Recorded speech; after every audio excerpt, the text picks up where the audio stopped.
Forest Reserves.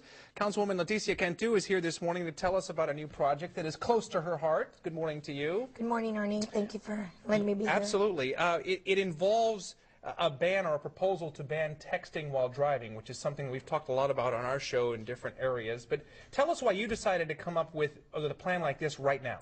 Well, I decided to come up with it because I almost got into an accident with my daughter. She just recently started driving, and we were driving down 410 in District 4.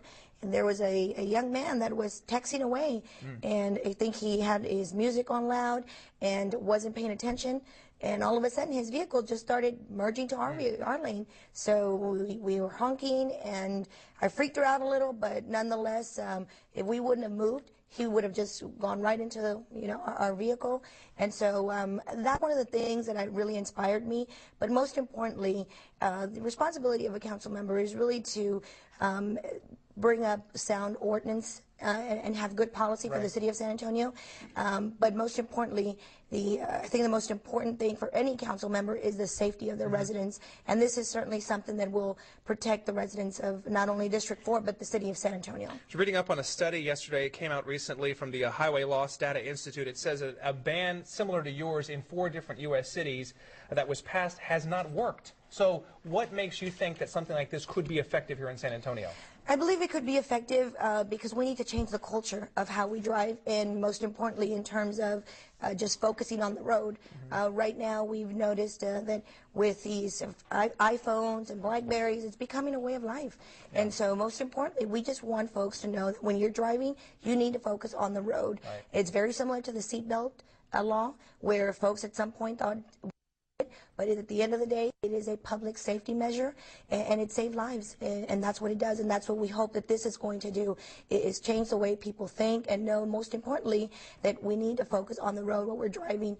This text messaging, when you're driving, you literally have to remove your hand and your eyesight from the road. Yeah, and to be clear, this is something that is completely different from the plan that the police chief, William McManus, recently unveiled. But I guess my question, or the taxpayers want to know, how much is it going to cost? And also, how would you enforce something like this?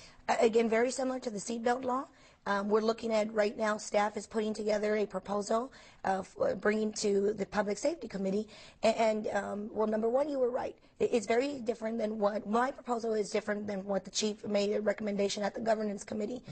He wants to just strengthen this particular ordinance by adding additional recommendations, which were eating and also possibly putting on makeup and other things that he recommended.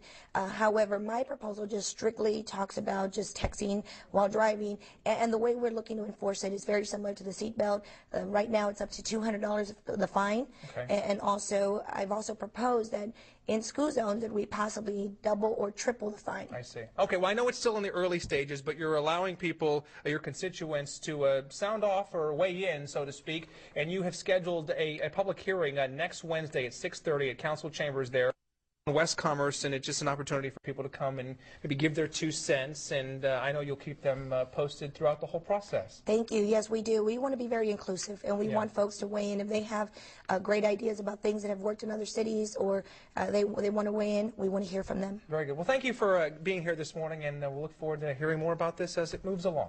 Thank you, Ernie. Okay.